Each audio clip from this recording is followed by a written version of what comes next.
भाई अगर मेरी प्रार्थना समझ पा रहे हो तो समझ लो, कातव कांता जिसे तुम अपनी स्त्री समझ रहे हो, पत्नी समझ रहे हो, पीछे कौन थी, आगे कौन रूप में जाएगी। वर्तमान में वो जीव स्त्री शरीर प्रारब्ध के अनुसार प्राप्त करके तुम्हारे कर्म के भोग के लिए उपस्थित है। वो अब उसे तुमने अपनी पत्नी मानकर गाढ़ आसक्ति कर ली तो नवीन दुर्गति तैयार हो गई। कौन है वो तुम्हारी, जानते हो? नहीं परिचय, कुछ वर्षों का परिचय और इसे सत्य मान लिया। और जहां वो परिवर्तन नाशवान दृश्य जगत का एक दृश्य शरीर परिवर्तित हुआ, नाशवान शरीर का परिवर्तन प्रतिपल हो रहा है, तुम समझ नहीं पा रहे। पर समझा तब जाता है जब वो मृत्यु को प्राप्त होने का समय आता है, तब समझ तुम्हारी किसी काम की नहीं रहती। मन पछितई है अवसर भी थे। सुत बनितादि जान स्वार्थ रत ना करो नेह सभी थे। स्नेह मत करो, स्नेह प्रभु से करो, प्रभु का भाव रख कर करो। कहने की कास्तव तनया, ये जो तुम्हारे पुत्र रूप में आया है, ये कौन है जानते हो?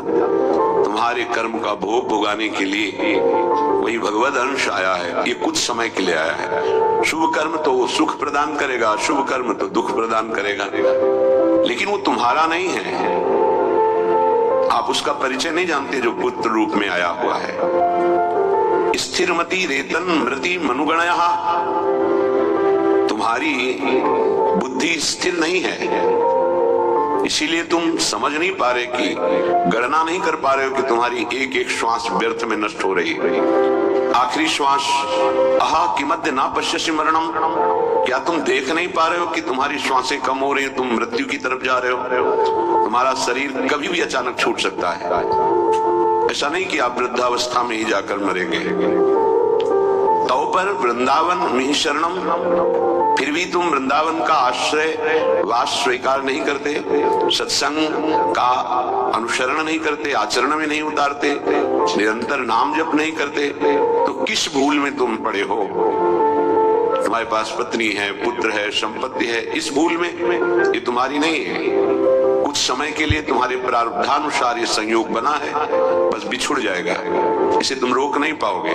ना अपने शरीर का छूटना, ना अपने सगे संबंधियों के शरीर का छूटना, ये तुम्हारे बस की नहीं कि तुम रोक लो। तो क्या करें? सबको छोड़ दे? नहीं, सब में भगवत भाव करो, अपने धर्म का पालन करो, खूब नाम जप करो। जीवन सार्थक करने के लिए बहुत आवश्यक है। अगर आप इनके मोह में फंस करके भगवत विमुख जीवन व्यतीत कर रहे हैं तो निरर्थक जीवन है। नमस्तस्मै कस्मै चिदपि पुरुषायाद्भुत महा महिम्ने विभ्राजत कनक रुचि धाम्ने स्वकृपया असंकोचेनैवा स्वपच मखिलेभ्यः स्वयमहो ददौ यः सद्भक्तिं विमलतर नानारसमयीं। अहो आश्चर्य है, स्वपच नीच आचरण करने वाले को भी जो गौरांगी प्रिया, जो जिनका निज महल वृंदावन धाम है, यदि आप वृंदावन का आश्रय ले लिए, वृंदावन का थोड़ा भी सानिध्य मिला, तो गौरांगी प्रियाजू की कृपा से नीच पुरुष के हृदय में भी महान प्रेम लक्षणा भक्ति प्रकाशित हो जाएगी। ये विश्वास कीजिए। लिखा है असंकोचे नैव, यद्यपि वो अनाधिकारी है इसलिए संकोच का विषय बनता है कि अनाधिकारी को प्रेम लक्षणा भक्ति, और बोले असंकोचे नहीं हुआ। कभी इस बात का सोच ही नहीं होता हमारी प्रियाजू को कि बहुत नीच आचरण वाला है, बहुत करुणामयी है, उन्हीं की करुणा का भरोसा नहीं। हम सब इसी पंक्ति में खड़े हैं, नीच आचरण वाले। इसलिए कह रहा हूं कि मना स्थितियों को देखो, अपने मना स्थिति को। बचपन से लेकर अभी तक उस मन को ही देख रहे हैं। वासना की परत जमा है। एक बार सोहनी लगी, पोछा लगा तो लगा पवित्र हो गया। दोबारा फिर लगा तो फिर वैसे ही कूड़ा, हजारों बार लगने पर वो कूड़ा ही कूड़ा, पता नहीं कितने जन्मों का कूड़ा जमा है। आप लोग 4 दिन भजन करके चाहते हो कि हमारी कामना की पूर्ति हो जाए, मैं ऐसा, यहाँ संतों को पूरा जीवन हो जाता है, फिर भी अनुभव होता है मोशम कौन कुटिल खल कामी। सच्चाई की बात कह रहा हूं, फिर भी अनुभव होता है जिन मुंह को तन दियो ताको ना भजन की हो ऐसो नमक हरामी। मालिक का नमक खा रहे हैं, चिंतन विषयों का हो रहा है, दगाबाज, धोखेबाज, छलिया वो हम हैं, अपने हैं, प्रभु के अंश हैं। प्रभु ने कृपा करके मनुष्य शरीर दिया, सत्संग दिया, भगवत मार्ग दिया, फिर भी वही दगाबाजी, वही छल, वही कपट। क्या दगाबाजी? भगवत आश्रय छोड़कर किसी वस्तु, व्यक्ति, स्थान, पद, धन आदि का आश्रय ले लेना, ये दगाबाजी है, अपने प्रति दगाबाजी। जिनकी कृपा से हमारा स्वरूप पोषण, शरीर पोषण, भाव पोषण हो रहा है, हम उनकी तरफ देख नहीं पा रहे, अपराध पर अपराध करते जाते हैं, उनके देखते हुए उनकी खिलाफत करते हैं। ये नमक हरामी पना नहीं तो और क्या है। बड़े महापुरुषों के वचन हैं, श्री सूरदास जी महाराज, ऐसो नोन हरामी, नमक हरामी। चांडाल पर्यंत संकोच का त्याग करके नीच आचरण करने वाले को भी प्रेम लक्षणा भक्ति प्रदान करने वाले कौन? ये वृंदावन भूमि जिनकी है, गौरांगी प्रिया जी, ददौ यह सदभक्तिम विमलतर नाना रसमयी, अद्भुत रस प्रदान करने वाले, नाना प्रकार के भाव रस, कभी अमुक लीला, कभी अमुक लीला, कभी अमुक लीला, कभी अमुक भाव भंगिया, इसमें उपासक डूबा रहता है। सदभक्तिम रसमयीम विमलतर, किंचन मात्र मल की गंध भी नहीं। मल कामना, कामना ही मल है, बार बार भोगों की कामना ये मल है, यही भगवत साक्षात्कार नहीं होने।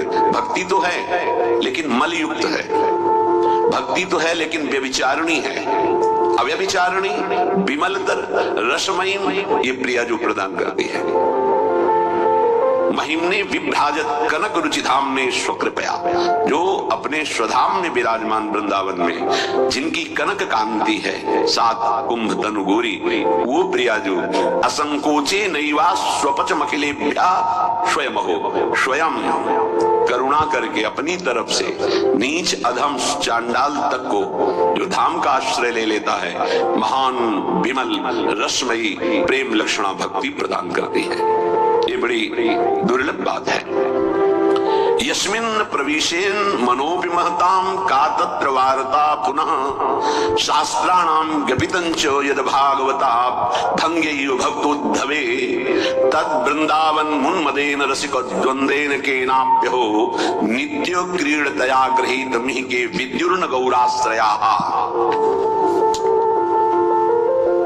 महाप्रेम की अथाह समुद्र, ना कोई शास्त्र इनको जानता है और ना शास्त्रज्ञ और ना कोई ब्रह्म ऋषि, किनको? गौरांगी प्रिया जी। ये महाप्रेम समुद्र वृंदावन की रच और रसिक, इन्हीं से परिचय मिलता है। चाहे जितने शास्त्र पढ़ लो, हमारे प्रियाजू के विषय में नहीं जान पाओगे, लालजू के विषय में तो वो भी वो जना दे तो शास्त्र पढ़ने से नहीं जान पाओगे, सोई जाने जे देव जनाई। देखो भगवान श्री कृष्ण ने परम ज्ञानी उद्धव जी को इशारे में बता दिया कि मेरे प्रेम को प्राप्त करना चाहते हो तो वृंदावन जाओ और मेरे प्रेमियों की चरण धूल में लोटो तो प्रेम प्राप्त कर पाओगे।